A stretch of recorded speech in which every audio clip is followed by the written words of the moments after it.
देखिए, मेरे तो पिता हैं। स्वाभाविक है कि उनकी कमी हर दिन हर लम्हा महसूस होती है, और ये उन दिनों में से है जब वो यादें और ज़्यादा दिमाग में आपके कौंधती हैं।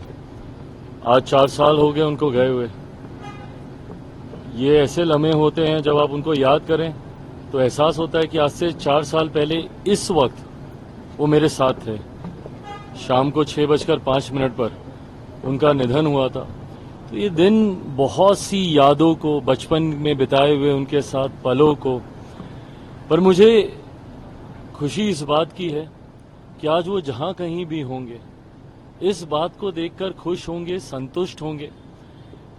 मुझे लेकर, अपनी पार्टी को लेकर उन्होंने बहुत सी उम्मीदें लगा कर रखी थी। मुझे लगता है कि आज कहीं ना कहीं मैं उनके सपनों को पूरा करने की उस राह पर निकल चुका हूं। ये बात जरूर उनको संतुष्टि देती होगी।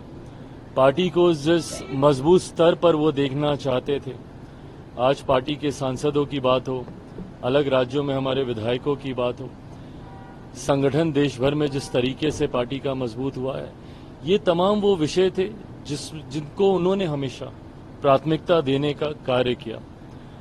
आज जब वो हम लोगों के बीच नहीं है, उनकी याद, उनकी सिखाई बातें, उनके विचार, उनके सिद्धांतों पर चलना ही मेरे जीवन का एकमात्र लक्ष्य है, और उसी लक्ष्य को पूरा करने का, पापा के सपनों को पूरा करने का हर संभव प्रयास कर रहा हूं। भारत रत्न की बात चल रही है, भारत रत्न आप चाहते हैं, नतीजे सामने आ रहे हैं, क्या कहेंगे?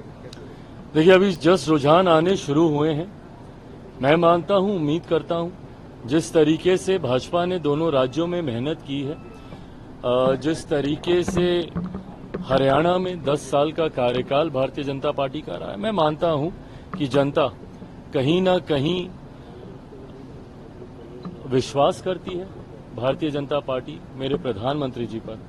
उम्मीद करता हूं कि शाम तक जब परिणाम पूरी तरीके से आएंगे, वो उसी आधार पर होंगे जिसकी अपेक्षा हम लोग करते हैं। पुलिस को नींद नहीं आ रही है, इस तरह की बात विपक्ष के लोग कह रहे हैं। काफी अहम बताया जा रहा है विधानसभा चुनाव। देखिए, केंद्रीय गृह मंत्री जी से मुलाकात हुई है, कई विषयों पर हम लोग की चर्चा हुई, हम लोग की मुलाकातें हुई। मौजूदा राजनीतिक परिस्थितियां, जिसमें स्वाभाविक है कि आगामी बिहार के विधानसभा के चुनाव हैं, बिहारी हूं, बिहार राज्य हमेशा से मेरे लिए प्राथमिकता रहा है, उसको लेकर भी चर्चा हुई। कई और राज्यों में, झारखंड में, अलग अलग राज्यों में जहां पे चुनाव होने हैं, उसको लेकर भी हम लोगों की सकारात्मक चर्चा हुई है। मैं मानता हूं कि आने वाले दिनों में उस सकारात्मक चर्चा के परिणाम भी हम लोग को देखने को मिलेंगे। को नींद नहीं आती, इस तरह के विपक्ष के लोग कह रहे मानसिक स्थिति उनकी ठीक नहीं है जब से वो बीजेपी के साथ गए हैं। क्या मिलेगा इस तरीके की व्यक्तिगत टिप्पणी करके? मैं पूछना चाहता हूं ना परिवार के लोगों, ये विपक्ष के लोगों से, भाई उनके भी परिवार में सदस्य हैं। संभवतः किसी न किसी को उम्र के किसी न किसी दौर पे कोई ना कोई परेशानी होती होगी। क्या इस तरीके से आप अपने परिवार के सदस्यों पे टीका टिप्पणी करेंगे? राज्य के मुख्यमंत्री हैं वो। मैंने हमेशा कहा है कि नीतियों पर घेरिए ना, घेरिए मेरी सरकार को, बिहार में हो, केंद्र में हो, नीतियों पर सवाल उठाइए, हम लोग की कार्यशैली पर सवाल उठाइए। पर इस तरीके से व्यक्तिगत आरोप प्रत्यारोप कर किसी के स्वास्थ्य को लेकर इस तरीके से भ्रम फैलाना, किसी की उम्र को लेकर, किसी के बर्ताव को लेकर, हाव भाव को लेकर, इन बातों से बिहार या बिहारियों का क्या फायदा होने वाला है, क्या लाभ होने वाला है? ये दर्शाता है कि विपक्ष किस तरीके से मुद्दाहीन है। उनके पास कहने के लिए अब कुछ बचा नहीं है, इसलिए इस तरीके की बातों का इस्तेमाल करके ओछी नीची राजनीति का वो परिचय दे रहे हैं। भारत रत्न की बात चल रही है, भारत रत्न आप चाहते हैं नीतीश जी और रामविलास पासवान जी को मिले, जिस तरीके से उनका व्यक्तित्व रहा है भारत के राजनीति में दोनों नेताओं। देखिए, मेरा विश्वास मेरे प्रधानमंत्री आदरणीय नरेंद्र मोदी जी पर है। कुछ मांग कर लिया तो क्या लिया? मैं मानता हूं कि मेरे प्रधानमंत्री जी का जो रिश्ता मेरे नेता, मेरे पिता आदरणीय रामविलास पासवान जी से रहा है, मुझे, मेरी पार्टी को, मेरे दल को, मेरे कार्यकर्ताओं को उनसे कुछ मांगने की जरूरत नहीं है। आज से लगभग 3 साल पहले जब मेरे नेता, मेरे पिता आदरणीय रामविलास पासवान जी को उनके निधन के बाद जब भारत पद्म भूषण से जब उनको सम्मानित किया गया था, उस वक्त भी हम में से किसी ने उसकी मांग नहीं की थी।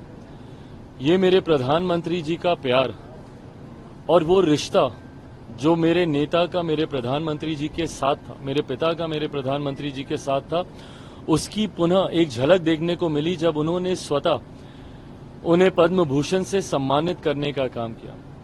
मेरा विश्वास है कि मेरे नेता मेरे पिता को भारत रत्न से सम्मानित मौजूदा केंद्र की एनडीए सरकार में ही किया जाएगा। मेरे प्रधानमंत्री जी की सोच के आधार पर ही उनको भी ये सम्मान दिया जाएगा, ये मेरा विश्वास है। विपक्ष के पास कोई मुद्दा नहीं है। व्यक्तिगत आरोप, व्यक्तिगत टिप्पणी, यही बाकी रह गया है विपक्ष के हाथों में। रिटायरमेंट ले लेना चाहिए नीतीश कुमार को, विपक्ष के लोग कह रहे हैं अब 25 में रिटायरमेंट ले लेना चाहिए। जो लोग ये सपना देख रहे हैं उन लोगों को शायद इस बात की जानकारी है कि मुख्यमंत्री जी के ही नेतृत्व में आगामी 2025 का चुनाव एनडीए का गठबंधन लड़ने जा रहा है।